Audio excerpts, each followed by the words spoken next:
அண்ணாமலை வீட்டுல உட்கார்ந்துகிட்டு இருக்கப்ப மனோஜுக்கு கடன் கொடுத்தவரு வீட்டுக்குள்ள வர்றாரு. அண்ணாமலை கேக்குறாரு, நீ எதுக்கு இங்க வந்திருக்க? மனோஜ் வாங்கின 30 லட்சம் ரூபாய்க்கு வட்டி கட்டிக்கிட்டு தானே இருக்கான். மனோஜுக்கு கடன் கொடுத்தவர் சொல்றாரு, அதுக்கு முன்னாடி வாங்கின கடன்லாம் யார அடப்பா? மனோஜ அண்ணாமலை திரும்பி பாக்குறாரு. மனோஜ் விஜயாவை பாக்குறாங்க. அண்ணாமலை கேக்குறாரு, என்ன மனோஜ் சொல்லிக்கிட்டு இருக்காரு இவரு?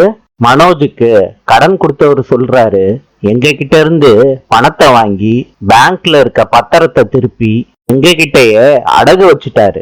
அண்ணாமலை கேக்குறாரு, என்னங்க சொல்றீங்க? நான் தான் கையெழுத்து போடவே இல்லையே.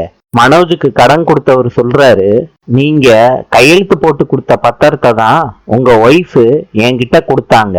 கோவத்தோட அண்ணாமலை விஜயாவை பாக்குறாங்க.